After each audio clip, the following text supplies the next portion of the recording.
나봇의 이 포도원을 탈취하는 사건이 기록되어 있는 잘 알려진 말씀입니다. 아합 왕은 누구입니까? 열왕기상 16장 30절에서 33절에 이렇게 말씀합니다. 거기 보시면 오므리 아들 아합이 그의 이전에 모든 사람보다 여호와 보시기에 악을 더욱 행하여 느바세 아들 여로보암의 죄를 따라 행하는 것을 오히려 가볍게 여기며 시돈 사람의 왕 엣바알의 딸 이세벨을 아내로 삼고 가서 바알을 섬겨 예배하고 사마리아에 건축한 바알의 신전 안에 바알을 위하여 제단을 쌓으며 또 아세라상을 만들었으니 그는 그 이전에 이스라엘의 모든 왕보다 심히 이스라엘 하나님 여호와를 노하시게 하였더라. 성경에서 이런 최악의 평가를 받은 왕은 거의 없을 겁니다. 하나님의 말씀은 아주 가볍게 무시해버리고 바알의 신전을 세워서 우상 숭배만을 일삼은 자로 다른 모든 왕보다 심히 하나님을 노하게 만든 자라고 말씀할 정도로 아합 왕은 악한 왕의 모델이었습니다. 이런 아합 왕이 나봇의 포도원을 보고 욕심이 났던 것이죠. 우리가 오늘 읽지는 않았지만 이 열왕기상 21장 이 앞에 1절에서 16절은 아합이 나봇의 포도원을 어떻게 탈취하는가가 기록되어 있는데요. 1절에 나봇을 소개할 때 이스라엘 사람 나봇이라고 소개하며 그가 소유한 포도원이 이스라엘에 있다고 말합니다. 즉 조상의 대를 이어서 이 포도원을 경작하는 농부였다고 말씀하고 있는 것이죠. 나봇이 조상 대대로 이제 경작하던 포도원을 아합 왕이 보고 마음에 들어 이 포도원을 달라고 요구를 하는데요.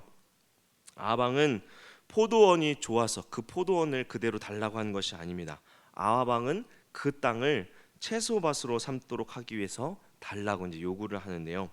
아합 왕은 대신 다른 아름다운 포도원을 주거나 그 값을 돈으로 대신 주겠다고 합니다. 이 말을 들은 이제 나봇은 하나님의 말씀에 입각하여 거절을 하는데요. 왜냐하면 당시 이스라엘 백성들이 소유한 땅은 우리가 알고 있는 이 세속적인 측면, 즉 삶을 영위하기 위한 경제적인 자산으로 여기는 것 그 이상 구원과 관련해서 땅을 이해했습니다. 그래서 이 땅이 하나님의 약속의 기업이었기에 하나님의 뜻에 거슬러서 땅을 매매하거나 또 양도하지 않았다는 것입니다.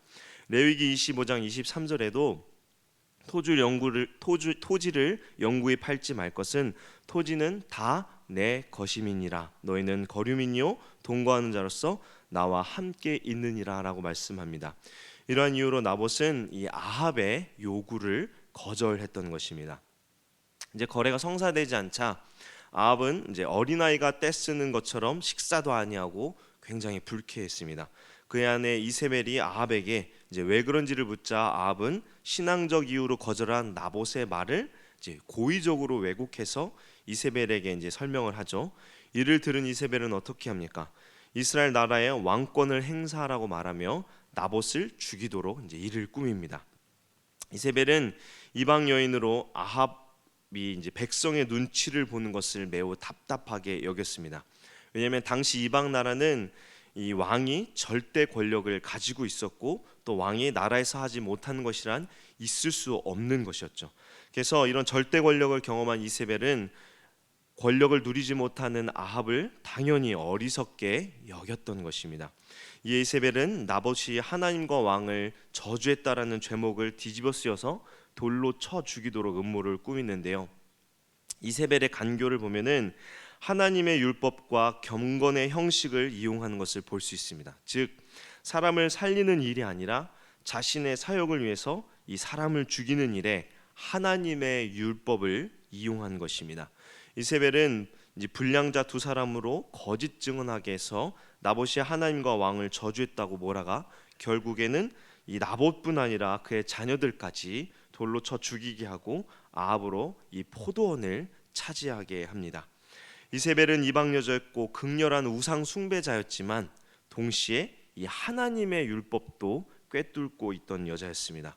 이런 자가 하나님의 말씀을 어떻게 이용합니까? 그녀가 아합이 나봇의 포도원을 차지하도록 율법을 이용하여서 나봇을 합법적으로 죽이고 또 아합이 순조롭게 그 포도원을 취하도록 만든 것입니다. 그래서 아합이 율법을 따라 포도원을 얻었다고 여기게끔 백성들을 완전하게 속인 것이죠. 하나님의 말씀을 지키려 했던 나봇이 비참하게 죽어 빼앗기고, 오히려 간악한 이 아합과 이세벨은 포도원을 탈취하게 되는, 아합과 이세벨의 죄가 완전하게 가려지게 되는 말도 안 되는 일이 벌어지게 된 것입니다. 이 사건이 이대로 종결된다면 하나님을 경외하는 자들에게 좌절과 비탄만 안겨줄 것입니다.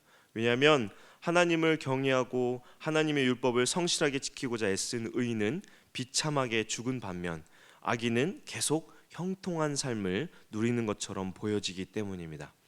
그러나 공의로우신 하나님께서는 엘리야를 보내어 아합의 죄를 지적하고 하나님의 심판을 선포합니다.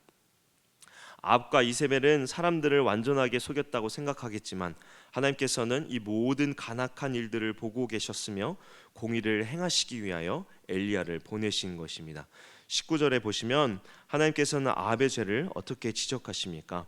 너는 그에게 말하여 이르기를 여호와의 말씀이 내가 죽이고 또 빼앗았느냐고 하셨다 하고, 또 그에게 이르기를 여호와의 말씀이 개들이 나봇의 피를 핥은 곳에서 개들이 내 피 곧 내 몸의 피도 핥으리라 하였다 하라.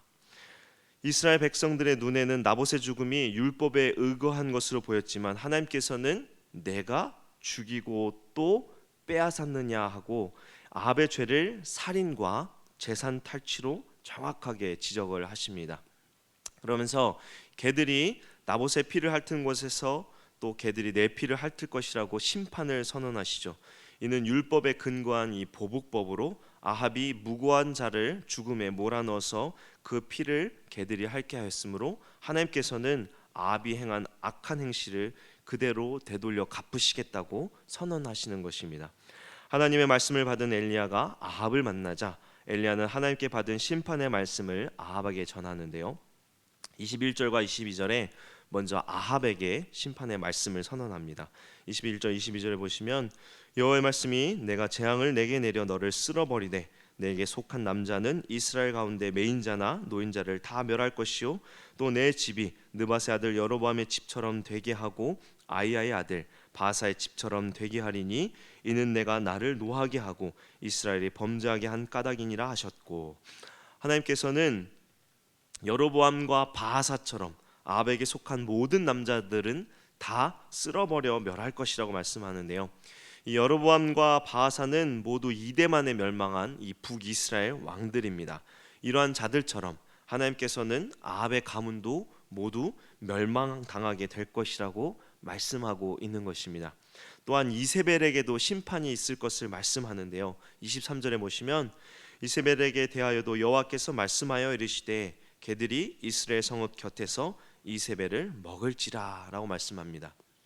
이 성읍 곁에서라는 성벽 옆에서라고 우리가 또 이해할 수 있는데요. 당시 성벽 밖은 온갖 쓰레기를 버리는 장소로 개들이 이곳에서 이세벨을 먹는다라고 말씀하는 것은 사마리아에서 호화스러운 생활을 영위했던 이세벨이 결국에는 쓰레기와 같이 버림을 당하게 되어 지극히 비참하게 죽게 될 것을 말씀하고 있는 것입니다.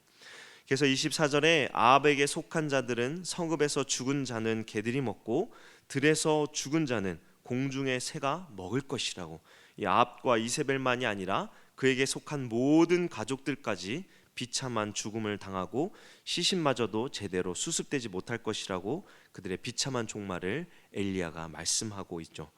아합은 엘리야의 심판을 듣고 놀라운 반응을 보이는데요. 그가 회개의 모습을 보여주었다는 것입니다. 27절인데요. 27절 말씀을 보시면 아합이 이 모든 말씀을 들을 때 그 옷을 찢고 굵은 배로 몸을 동이고 금식하고 굵은 배에 누우며 또 풀이 죽어 다니더라. 옷을 찢고 굵은 배로 몸을 동이고 금식하였다는 것은 이 성경에 나오는 전형적인 회개의 모습입니다. 비록 일시적인 회개의 모습이었다고 하지만 이때만큼은 아합이 진실된 회개를 했던 것 같습니다. 이 아합이 회개하자 하나님께서 즉각적으로 엘리야에게 말씀하시는데요. 29절 말씀입니다. 우리 29절 말씀 한 번 더 읽겠습니다. 29절입니다. 아합이 내 앞에서 겸비함을 내가 보느냐? 그가 내 앞에서 겸비함으로 내가 재앙을 저의 시대에는 내리지 아니하고 그 아들의 시대에야 그의 집에 재앙을 내리리라 하셨더라. 우리가 이 말씀에서 하나님의 성품을 엿볼 수 있는데요. 아합의 회개하는 모습을 보신 하나님께서는 아합의 심판을 유보하겠다고 말씀하십니다. 비록 아합이 하나님을 분노케 한 죄 많은 인간이었음에도 불구하고 겸손하게 회개하는 모습을 보시고 그에 대한 징벌을 늦추셨던 것입니다. 이를 통해 하나님께서 어떠한 분이심을 우리에게 보여줍니까? 하나님께서는 노하기를 더디하시며 비록 인간이 악을 행할지라도 그가 진심으로 회개하기만 한다면 자비 베푸시는 것을 즐겨 하시는 분이심을 보여줍니다. 분명 하나님께서는 죄는 미워하시지만 상한 갈대를 꺾지 아니하시며 꺼져가는 등불도 끄지 아니하시는 죄인이 죄를 떠나 회개하면 무한한 이 긍휼을 베푸시는 자비의 하나님이심을 보여주는 것이죠. 오늘 말씀을 통해 우리는 하나님의 어떠한 성품들을 발견하게 됩니까? 하나님께서는 결코 죄를 묵과하지 않으십니다. 진실로 의인의 억울함을 갚아주시며 악을 행하는 자를 심판하시는 분이십니다. 그렇게 오늘 말씀에서 하나님께서는 하나님의 말씀을 지켰지만 비참하게 죽은 나봇의 억울함을 아합에게 반드시 갚으실 것이라고 말씀하시고 또한 이루십니다. 여기에 우리들의 소망이 있는 것입니다. 하나님께서는 분명히 살아계시며 오늘도 이 불꽃 같은 눈으로 감찰하고 계시며 진실하게 심판하십니다. 하나님은 그때나 지금이나 영원토록 졸지도 주무시지도 아니하시고 이 땅의 모든 죄들을 보고 계십니다. 그리고 언젠가 때가 되면 모든 것을 밝히고 영원한 하나님의 공의로 심판하실 것입니다. 우리는 이러한 사실을 기억하며 아무리 어둡고 암울하여도 우리가 이곳에서 끝까지 인내하며 우리의 믿음을 지키며 살아가야 할 것입니다. 또한 하나님께서는 자비하셔서 죄인이 회개하는 것을 기뻐하시며 사랑과 자비의 은혜를 베푸시는 분이십니다. 회개한 아합에게 자비를 베푸시는 하나님을 우리가 보지 않았습니까?